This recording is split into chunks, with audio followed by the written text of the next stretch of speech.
আজকে আমি তোমাদেরকে দেখাবো কিভাবে 4টি সেন্টেন্স জেনে হাজারো সেন্টেন্স তৈরি করতে পারি, কিভাবে সহজে ইংলিশ বাক্য তৈরি করতে পারি, ইংলিশটা কিভাবে সহজে সবাই বলতে পারি। তার জন্য অবশ্যই তোমাকে জানতে হবে এই 4টি সেন্টেন্সের সঠিক ব্যবহার।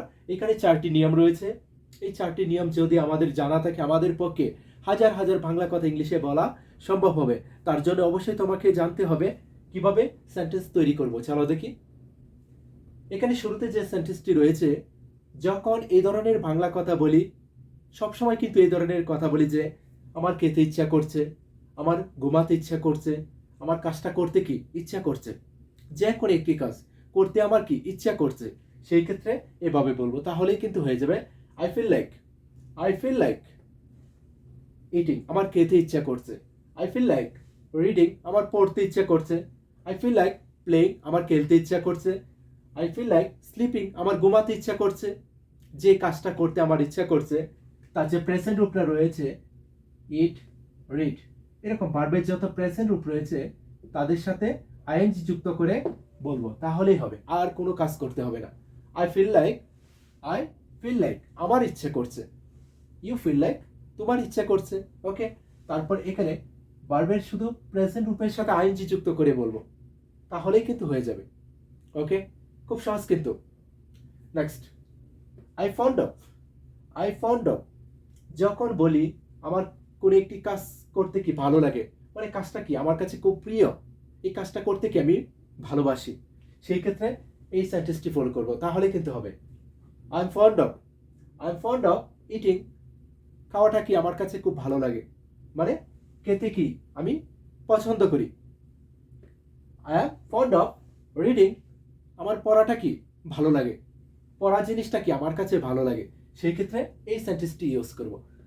I am fond of, I am fond of eating, আমার খেতে ভালো লাগে বা খাওয়াটা কি আমি পছন্দ করি। I am fond of reading, আমি পড়াটা পছন্দ করি। I am fond of drawing, আমার আঁকা আঁকির কাজটা কি করতে ভালো লাগে, যে কাজটা করতে আমার ভালো লাগে বা কাজটা করতে আমি পছন্দ করি। এরকম শুধু ভার্বের প্রেজেন্ট রূপের সাথে আইএনজি যুক্ত করে বলবো ফন্ড অফ, এরপরে শুধু ভার্বের যে প্রেজেন্ট রূপটা রয়েছে তার সাথে শুধু আইএনজি যুক্ত করে বলবো, তাহলে হবে।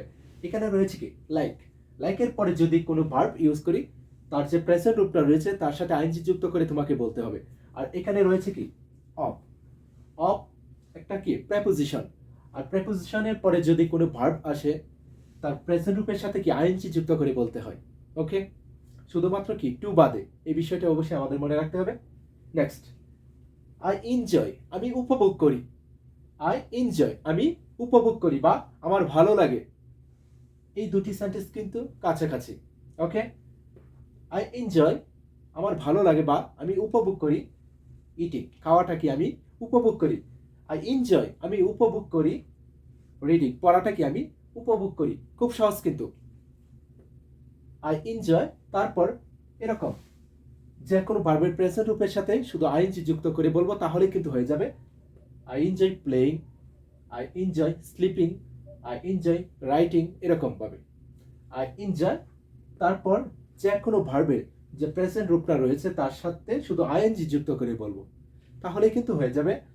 নেক্সট, আই এম বিজি, আমি ব্যস্ত আছি, যে কোনো একটি কাজে কি আমি বিজি আছি, সেই ক্ষেত্রে এভাবে বলবো আই এম বিজি, তারপর যে কাজে আমি বিজি আছি। আরেকটা বিষয় মনে রাখতে হবে, লাইক বিজি কিন্তু সেম, এদের পরে ভার্বের যে প্রেজেন্ট রূপটা রয়েছে তার সাথে আইএনজি যুক্ত করে বলতে হয়। ওকে, আই এম বিজি, আমি ব্যস্ত আছি ইটিং, খাওয়ায়, মানে খাওয়া নিয়ে কি আমি ব্যস্ত আছি। আই এম বিজি, আমি ব্যস্ত রয়েছি কি রিডিং, পড়াশোনা নিয়ে কি আমি ব্যস্ত রয়েছি, যে কোনো একটি কাজ নিয়ে কি আমি ব্যস্ত আছি। তার যে প্রেজেন্ট রূপটা রয়েছে তার সাথে শুধু আইএনজি যুক্ত করে বলবো, তাহলেই কিন্তু হয়ে যাবে। আই ফিল লাইক ইটিং, আমার খেতে ইচ্ছে করছে। I am fond of eating, আমি কি খেতে খুব ভালোবাসি, মানে খাওয়াটা কি আমি খুব পছন্দ করি।